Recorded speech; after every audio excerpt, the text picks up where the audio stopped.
ಅದೇ ಕಾರಣಕ್ಕೆ ಅವ್ನು ಬಂದು ನಮ್ಗೆ ಏನೇ ಮಾಡಿದ್ರು ನಾವು ಭೂಮಿ ಬಿಟ್ಕೊಳ್ಳಲ್ಲ. ಇವತ್ತು ಭೂಮಿ ಇಸ್ಕೊಬಿಟ್ಟು ನಮ್ಗೆ ದುಡ್ಡು ಕೊಟ್ಬಿಡ್ತಾನೆ. ಇವತ್ತು ಇರ್ತದೆ ದುಡ್ಡು, ನಾಳೆ ಕೊಯ್ತದೆ.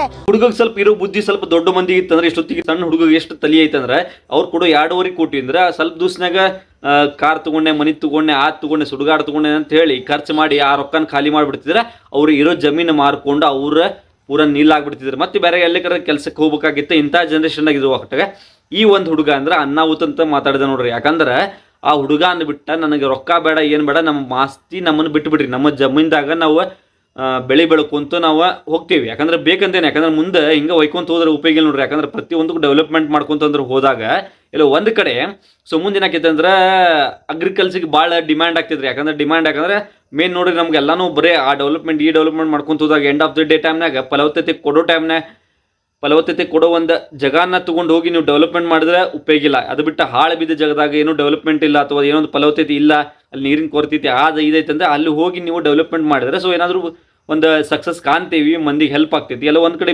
ಫಲವತ್ತತೆ ಕೊಡುವಂಥ ಒಂದು ಭೂಮಿದಾಗ ಹೋಗಿ ಇವ್ರು ಅಕ್ವೈರ್ ಮಾಡಿ ಅಲ್ಲಿ ಡೆವಲಪ್ಮೆಂಟ್ ಮಾಡ್ತೀನಿ ಇದಂತಂದ್ರೆ ಒಪ್ಪನ್ಲಿ ಹೇಳ್ತೀನಿ, ಹಿಂಗಾದ್ರೆ ದಂಡಿಗೆ ಹತ್ತೈತಿ. ನಾವು ಒಪ್ಪನ್ಲಿ ಹೇಳ್ತೀನಿ. ಈ ಹುಡುಗ ಮಾತಂದ್ರು ಅನ್ನಾವತ್ ಮಾತಾಡದ.